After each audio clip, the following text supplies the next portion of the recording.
Tensions between Hayat Tahrir al-Sham and the Syrian army are growing in southern Idlib. Recently, government forces repeatedly shelled positions of the terrorist groups in the Zawiya mountain area.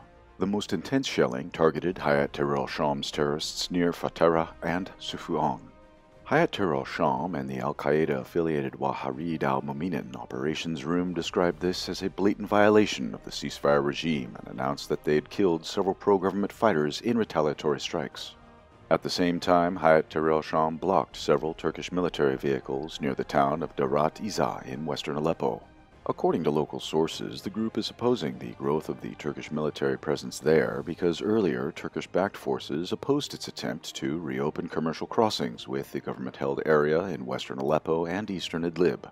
Contraband traffic and various fees on commercial activities are an important source of Hayat Tahrir al-Sham's income. Therefore, despite the public declarations to defeat the Assad regime, the group is interested in trade between the militant-held part of Greater Idlib and the government-controlled part of Syria.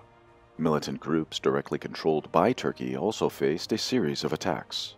On May 2nd, a prominent commander of the Sham Corps, known as Taj Talib al-Khatib, survived an assassination attempt, receiving light injuries. Unknown gunmen on a motorcycle fired on his vehicle on the road linking the towns of Al-Narab and Sarmin. Late on the same day, Abu Arib, a field commander of Arar al-Sham, died from a landmine explosion on the front line in southern Idlib.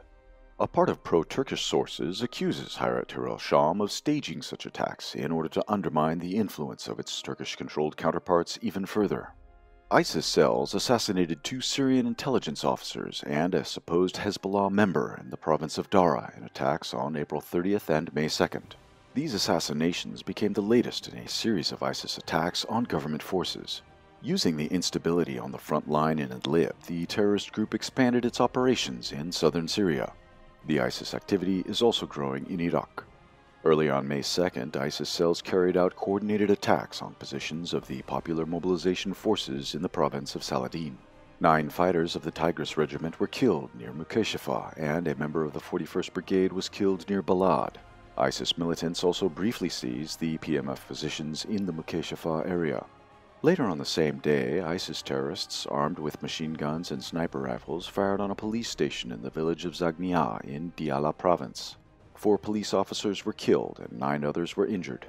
In a separate development, ISIS units detonated an improvised explosive device on the route of a PMF convoy in the district of Udayam, then attacked the convoy's vehicles with machine guns.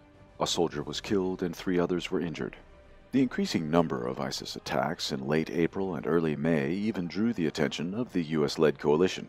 On April 29th, coalition warplanes bombed the ISIS stronghold in the Harmein Mountains.